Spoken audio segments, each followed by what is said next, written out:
Hi, I'm Dr. Saab, and today I'm going to show you the brand new GLE Facelift. This is the new 2023 Mercedes-Benz GLE 450 AMGLine SUV Premium Plus. In this video, I'm going to show you what the car has and what are the options. This video is just a quick look at the GLE Facelift. Let me know in the comments if you want to see a longer video. I will be making a video on how to use the main features of this car, so please subscribe so you don't miss that. Big thank you to Lookers Mercedes-Benz of Wolverhampton for helping me make this video possible. GLE starting price is about £78,000. This car is £92,265 and the colour is polar white. Now, because it's the facelift, you now get the Mercedes star grille instead of pins. You also get a new light design, and then the front, you can see it's got a much sportier look. The facelift has a much plainer look on these parts here, while on this car it's got a bit more of a design. It's got purple aero as well. The power domes still remain, which is nice. And then look to the side, you have these wheels, starting wheels. You get 20-inch. This is the Premium Plus model, so this is 22-inch, but you can also get a 21-inch wheel. You can see the tires are 285, 40, 22. At the rear, again 22-inch, 325, 35, 22. So the front gets 285, 40, while the rear gets 325, 35. From the side, you can't really tell that this is the facelift model. Maybe the wheels might give a little clue. One thing that this car does give a clue on is what options the car has. So you can see you got the camera at the front, which means this car should have 360 camera. And another clue is you got the cameras on the mirrors as well. Now, this car does also have the panoramic sunroof, so that's nice. Electric panoramic sunroof. Then at the rear, you'll notice the new light design compared to the previous generation. I'll just show you what that looks like on the previous generation. So this is the previous generation GLE. You can see the light design is different. Also from the front, you'll notice you got the pin on the grille, and then you can see at the bottom it's got a slightly different design when you compare it to the new facelift. You still get the power domes on the car, and this car has the standard 20-inch wheels. You can see it's pretty much a standard car. It doesn't have the panoramic sunroof. And then the rears, you'll notice the light design is different compared to the facelift. Apart from that, from the rear, you can't really tell which generation this model is, which is probably a good thing if you've got the previous generation. Interior is pretty much the same as well, apart from the steering wheel design and MBUX. So the software on the car will be different compared to the facelift. Now going to the rear of the car, you can open the rear using the key. I can fold this down, that'll open the tailgate, and I should be able to open the tailgate from a switch here, or if I wave my leg just like that, that'll open the tailgate. That's quite a nice feature. So this car has the optional 7 seats. You can get 5 seats. And when you get the optional 5 seats, you'll notice that you've got space underneath. Now on this car, because it's got the 7-seat option, that space is taken with the seats. You'll notice if I pull this, the light comes on, that will lower the car. So that just makes this getting stuff in and out a bit easier. And you have got a flat load bay, so getting stuff in and out is much easier. Got some storage here as well. It's just for the electronics. You've got your first aid box, anchor points, tether points as well. Your anchor points on the corners as well. You've also got your courtesy light with a carry hook as well on both sides. And then you've got the seat belt container there as well. You can raise the seats for the rear by pulling these and pushing to put them down. You've also got a 12-volt socket, which is very useful. And then the actual car, in terms of litres, you get 630 litres when you go for the 5-seat option. This car's a 7-seat option, so you only get 490 litres, and that basically means you don't get the space under the car. So when you've got the 5-seater, you'll have more space down here. Plug-in hybrids, you do have to fold the seats manually, which is interesting. So you won't get these switches on the plug-in hybrids. You will have to fold them manually, and there'll be a lever at the top there to fold them. And I can see a switch. Let's have a look at that. So there is a switch here as well. I think you can fold the seats as well from here, which is useful. Look at that. That's interesting. So if I do that, that's how you can access to the rear.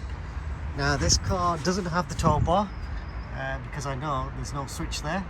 If there's a switch there, that means that this car has got the tow bar. You do have a tow bar, pop out automatically down here. Now the tow bar can pull 2.7 tons, and the sat nav has a special feature which will allow you to know where to travel using the tow bar. It can pull 3.5 tons for AMG models as well. Now if I press this one, I'll just close the boot. If the car's a plug-in hybrid, then you can't actually open it like that from here. If you get a plug-in hybrid, you do have to press a button inside the door, and that'll release the fuel flap. It's all designed for safety because with plug-in hybrids, you tend to use the electric only on most occasions, so you barely use any fuel. So if you're doing short journeys and you plug the car in every day to charge it, you should be only using electric. Now what happens is, if you don't use the petrol engine often, then it builds pressure inside the system. So by pressing a button on the door, in the inside of the door, that'll release any pressure, and then it'll open up by itself. Now the car does have soft closing doors, so you'll notice that closes itself, which is nice. Got child locks, and the rear space is really nice. Let's go inside.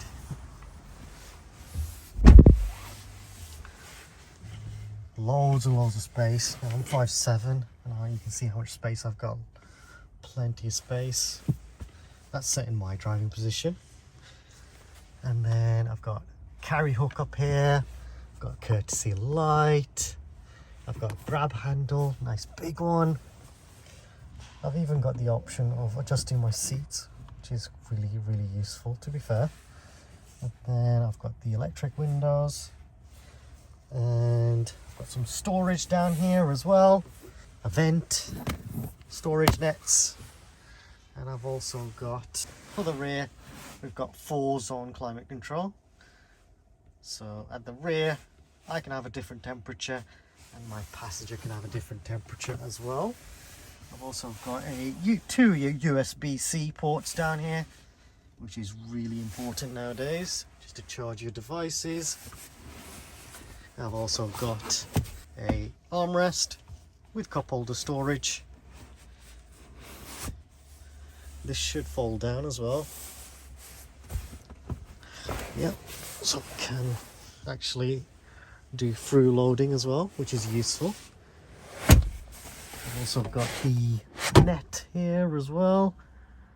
That just hides all of your belongings. And then you've also got ISOFIX, and this just pulls off if you want to put an ISOFIX on, which is very useful.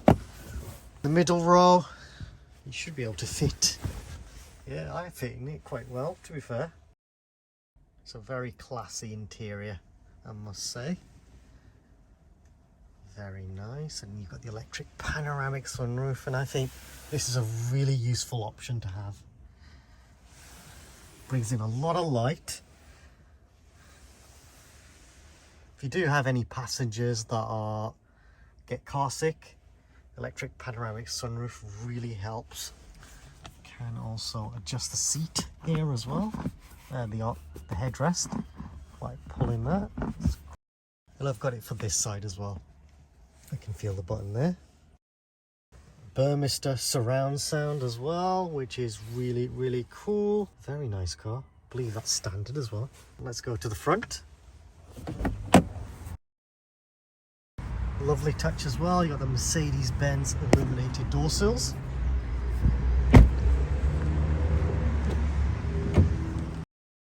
Now let's just start this car up.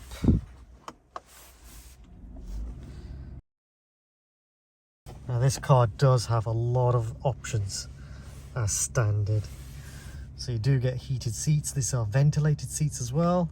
I can control the passenger seat as well from here, where I can adjust all sorts of positions.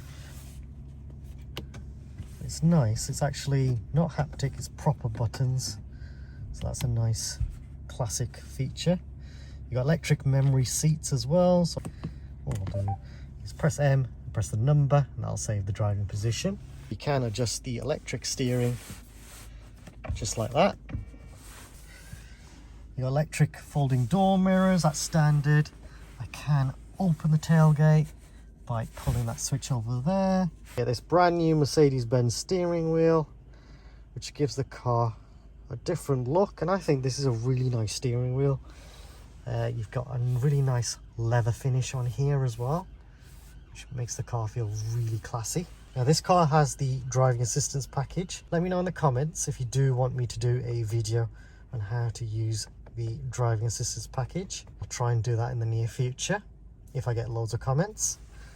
And then you've got your haptic feedback to control this side of the screen, and then you can control this side of the screen using the touchpad just there. Now, because of the facelift, you do also get the latest generation of MBUX. Now let me know in the comments if you want me to do a video on the pre-facelift model, which will have the previous generation of MBUX, and it'll be good to get a comparison maybe. So let me know in the comments if you want to see that. Now we'll show you how to use the main controls in my next video. I should have it out in the next couple of weeks. Now this car, which is a bit different to other facelift models, you still get a touchpad, and I think this is a really useful feature, because with touchpad it allows you to control what's on the screen. I don't actually like touching the screen because you get fingerprints, so having the touchpad just allows me to control what's on the screen. And it's nice to have this little armrest as well to rest your hand on. The price of the car is quite high, but you do get a lot of standard equipment, including the Burmester surround sound. And this sounds absolutely epic. You can also see that you've also got the self-parking feature. So if you press that, you'll get the cameras to appear, and you can adjust all the different cameras. So if you want to see a different camera angle, you can. And it's really intuitive, really easy to use. And then if you do want to use a self-parking feature, you just use that option there. The car can park itself, so it can do reverse bay parking and parallel parking as well. I have done a video on how to do that. Check out my playlist to learn on how to do that. Now moving back down, you can also raise and decrease ride height if you want to. So you've got that option there. You have some storage in here as well. You have the USB-C port here, and I think there's even a little area here that you can store maybe a phone. Let me try. I've got a spare phone on me. Let's try that. Here's my phone. I'm not sure what that is for really. Maybe to store a card or something. Let me know in the comments. What do you think this is to store? Can you store in this? I tried to put my phone in there, that didn't work, so I'm not sure. somewhere to put some coins, maybe a pen, a small pen. You've also got some storage at the front here, and you've got the wireless charging. Can fit my iPhone 13 Pro Max in there. You got USB-C connectivity here, got the 12-volt socket. Now you've also got heated and cooled cup holders, and it's adjustable as well. Look at that. Now this car, for some reason, I think someone's stolen this out of this car. It's supposed to be a matte here, similar to this kind of finish, and I think someone's taken that, so that's a bit naughty. And then you can fold it away. Now I actually really love this wood effect finish. I think it's much better than gloss black, and it gives a car a really classy look. The finish on the car is actually really nice. You've got like a leather kind of finish there, soft feeling. The bolsters here feel really nice, and I believe you've even got heated armrests as well, which is really, really nice. I'll have to try that. I'm going to put the heated seats on and see how that feels very shortly. Now you've also got some storage here, and the car does come with perfume fragrance options as well, so you can do that there, which is really nice. And you've got your wheel bolt here, you've got your high vis, and then a manual as well. Now you don't really need to use that because you get a manual with the car as well, and I always like this, a place where you can store a pen. It's very useful in an emergency. And you can also lock your glove box, which I think is very useful. All you'll do is pull the key out and you'll be able to lock that. You've got some vent controls as well, and also a bit of a rarity, you do have buttons to control the heating, which I think a lot of people do appreciate. Moving up, we do have grab handles as well, and then we've also got the electric panoramic sunroof controls, the Mercedes-Me breakdown contact service, and the SOS system as well. So in emergency you can press that button, and then you've got your courtesy lights at the top here as well. There's a lovely electronic panoramic sunroof. Now I do feel that heating up, which is nice on a very cold day. Even this side is warming up as well, which is really, really cool. I love that. Surprised no heated steering wheel.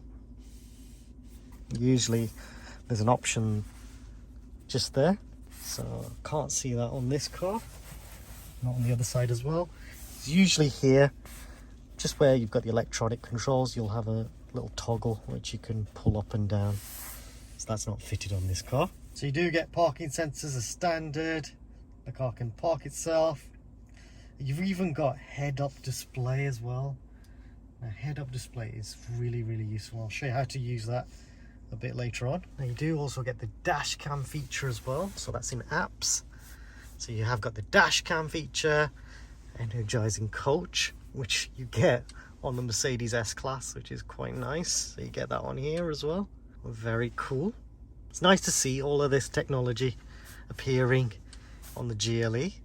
Now this car doesn't have the optional free driving mode. So you may have seen videos of cars going up and down, GLE, GLS. Now to use that feature, you go to off-road, and then up here you'll have the option, some other option, free driving mode. Now on this car you don't have that. You get dash cam as standard. You also get the head-up display as standard as well, so you can see the head-up display. The sat-nav as well. You do get augmented sat-nav as well, augmented reality. While you're driving, the camera on the front, it'll show you what's happening on the screen, and it'll give you guidelines on which road to travel on. It's really, really useful. And this button is your see-through mode as well. So this is a very useful feature. Let me just show you how that works. Now if I put the car into drive, you'll see if I move forward, the car can see through the bonnet. How cool is that? I think that's a really useful feature to have on the car. Please subscribe as it helps me and the channel grow and create even more content. Please like this video. Also comment if you have any suggestions or questions. Check out the GLE playlist for more videos related to the GLE. Some of the videos in the GLE playlist will be of the A-Class or C-Class or other models, but the features will be the same. So hopefully it helps you out too. There is a new thanks feature. If you want to donate to the channel, then please feel free to use this feature, and any money raised from YouTube will be used to buy more equipment. Thanks for watching.